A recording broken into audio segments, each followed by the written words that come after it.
Bismillah, Assalamualaikum warahmatullahi wabarakatuh.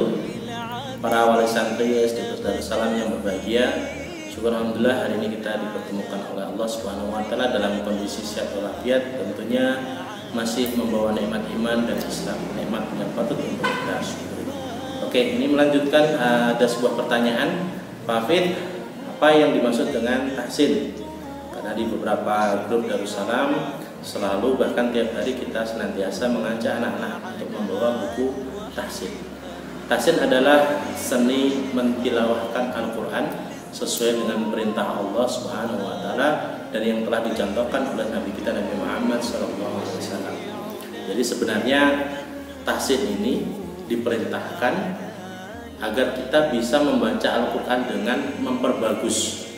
Jadi bukan hanya dibaca sesuai dengan huruf dan makharijul hurufnya, tetapi juga diwajibkan atau diharuskan untuk didendangkan atau dilantunkan dengan nada-nada yang indah. Lalu apa tujuannya? Kenapa kita harus membaca Al-Quran dengan tahsin? Karena ini sesuai dengan perintah Allah Subhanahu wa taala, warattilil Qur'ana tartila, dan bacalah Al-Quran dengan tartil. Yang di dalam tartilnya ada nada, ada lagu, dan kita mengenalnya hari ini dengan sebutan tahsin, memperbagus bacaan. Apa tujuannya? Tentu yang pertama adalah pahala kebaikan yang kita harapkan dari Allah Subhanahu wa taala, karena satu huruf yang kita baca dari Al-Quran bernilai 10 kebaikan. Yang kedua, akan muncul ketenangan dan ketentraman di hati kita, dan kita harapkan dengan bacaan yang diperbagus ini bisa berpengaruh atau berdampak kepada saudara-saudara kita yang lainnya.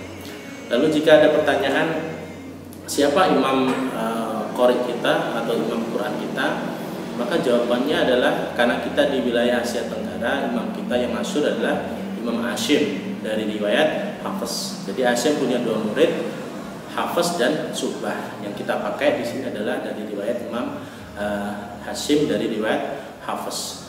Dan cara membaca Quran itu ada 7 macam yang dikenal dengan qiraah sab'ah. Mungkin kapan-kapan nanti kita akan sampaikan.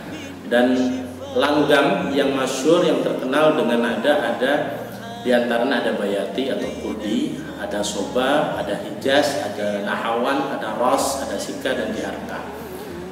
Dan yang perlu Bapak dan Ibu ketahui oleh santri Darussalam, untuk nada yang digunakan di SD Darussalam adalah reduksi dari nada nahwan dan nada hijaz. Ini diciptakan atau ditemukan oleh Ustaz Arif Budi Nur Rafiq dari Yayasan Majelis Quran Madiun dengan metode An-Nurnya. Jadi ada 4 nada yang kita gunakan di metode An-Nur ini.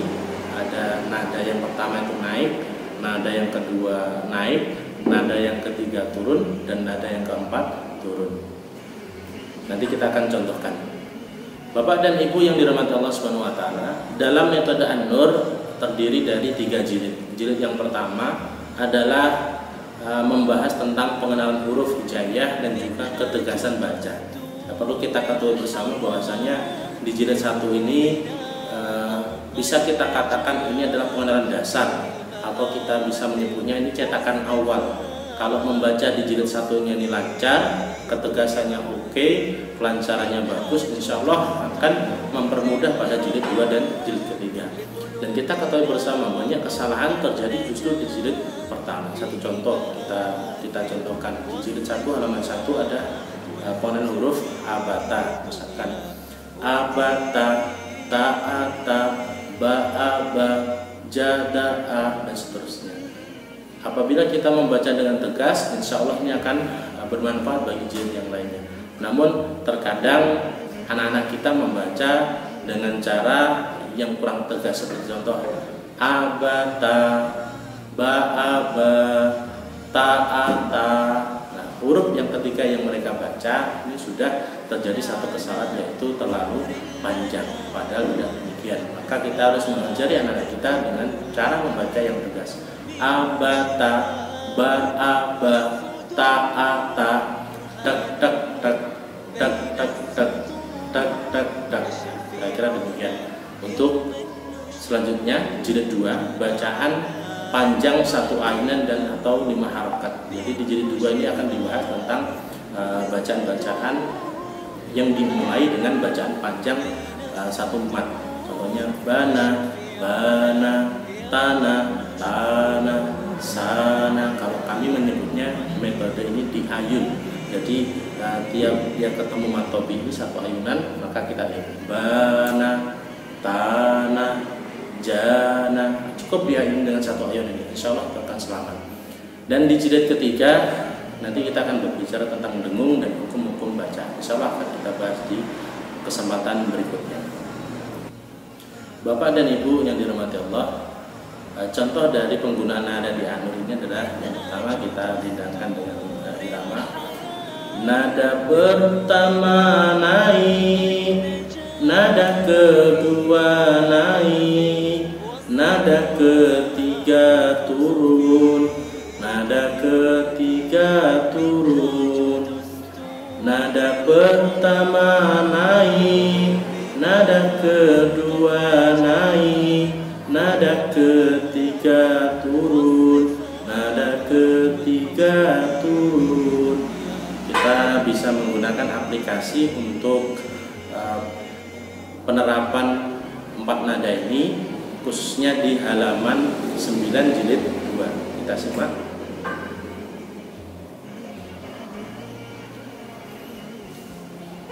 Kita contohkan di jilid 2 halaman 9. Bismillahirrahmanirrahim.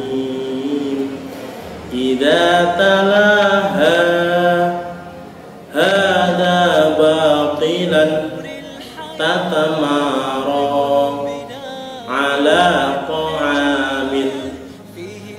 Idza talaha hada batilan tatamara ala ta'amil. Kita ulang sekali lagi. Nada pertama naik, nada kedua naik, nada ketiga turun, nada ketiga turun. Kita coba. Idza talaha hada batilan tatamara ala qa'amin, dan begitu seterusnya. Oke Bapak dan Ibu yang dirahmati Allah, untuk teknis pendampingannya silakan gunakan WhatsApp layanan Darussalam. Ketik info dan cari kegiatan belajar mengajar atau KBM, kemudian ketik tahsin, disitu akan muncul pilihan jilid 1, jilid 2 dan jilid 3. Silahkan di-download sesuai dengan kebutuhan masing-masing, kemudian ajarkan kepada anak-anak kita, pahami tentang teknik-teknik dasar yang disampaikan dalam video murotal tersebut, kemudian perbantukan, tilawahkan dan amati anak-anak kita ketika menirukan daripada ilustrasi video tersebut. Insya Allah itu akan mempermudah. Dan akhir kata dari kami sekian, terima kasih sudah menyimak. Sampai jumpa di kesempatan berikutnya. Assalamualaikum warahmatullahi wabarakatuh.